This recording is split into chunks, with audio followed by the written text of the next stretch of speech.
साल था 1001 ईस्वी का।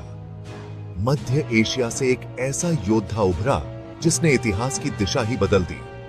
उसका नाम था सुल्तान महमूद गजनी।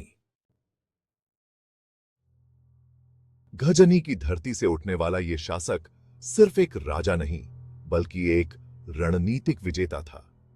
उसकी नजर भारत की धन संपदा और शक्ति पर थी। महमूद ने एक एक करके मध्य एशिया के कई इलाकों पर कब्जा किया और अपनी सेना को इस्लामी दुनिया की सबसे मजबूत सेनाओं में तब्दील कर दिया। भारत की धरती उस समय राजपूतों के अधीन थी। वीर, साहसी, लेकिन कई छोटे छोटे राज्यों में बांटी हुई। महमूद ने इस कमजोरी को पहचाना। उसने कहा था, जब एक राज्य 100 हिस्सों में बांट जाए तो उसे हराना मुश्किल नहीं होता, उसे हराना हो जाते। साल 1001 से 1027 के बीच महमूद गजनी ने भारत पर 17 अभियान चलाए। हर बार वो पहले से ज्यादा तैयारी, नई रणनीति और अनुशासन के साथ आता था। उसके पहले बड़े युद्धों में से एक था वाय राजपाल और जयपाल के खिलाफ युद्ध। जयपाल उस समय पंजाब के राजा थे। उन्होंने अपनी सेना को एकजुट किया, मगर महमूद की युद्ध नीति के सामने टिक नहीं सके। महमूद ने अपनी सेना को 3 हिस्सों में बांटा। एक सीधा आक्रमण करता, दूसरा पीछे से घेरता और तीसरा तीरंदाज दूर से हमला करता। राजपूतों ने बहादुरी दिखाई, परंतु उनकी सबसे बड़ी कमजोरी थी एकता का अभाव। हर राज्य अपनी सीमाओं तक सीमित था। किसी ने किसी की मदद नहीं की। यही कारण बना उनकी हार का।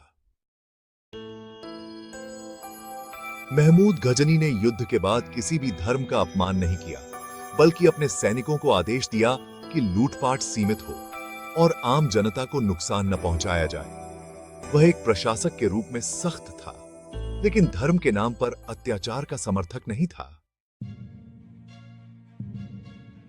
कहते हैं, जब उसने सोमनाथ मंदिर पर चढ़ाई की तो उसका उद्देश्य धार्मिक नहीं बल्कि राजनीतिक और आर्थिक था।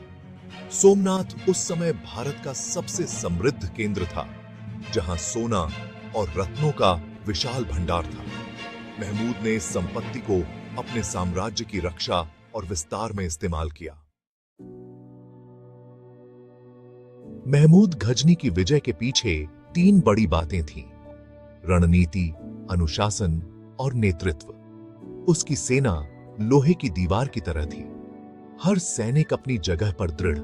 महमूद ने सिर्फ तलवार से नहीं बल्कि अपने दिमाग से इतिहास लिखा। उसने गजनी को एक विशाल साम्राज्य में बदला, जहां शिक्षा, कला और वास्तुकला भी फली फूली। उसके दरबार में अल बिरूनी जैसे विद्वान मौजूद थे, जिन्होंने भारत के विज्ञान और गणित का अध्ययन किया। इतिहास में महमूद गजनी को कभी विजेता कहा गया, कभी लुटेरा, लेकिन सच्चाई यह है, वह अपने समय का सबसे बड़ा रणनीतिकार था, जिसने अपने साम्राज्य को मजबूती से खड़ा किया। आज भी जब इतिहास की बातें होती हैं, तो गजनी का नाम शक्ति, योजना और अनुशासन के प्रतीक के रूप में लिया जाता है।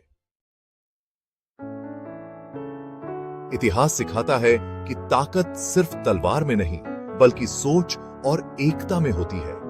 महमूद गजनी ने यह साबित किया कि अगर इरादा मजबूत हो तो इतिहास बदला जा सकता है। अगर आपको इतिहास की ऐसी सच्ची और रोचक कहानियां पसंद हैं, तो हिस्ट्री विजन चैनल को लाइक करें, सब्सक्राइब करें और बेल आइकन दबाएं, ताकि अगली बार जब इतिहास बोले तो आप उसे सबसे पहले सुनें।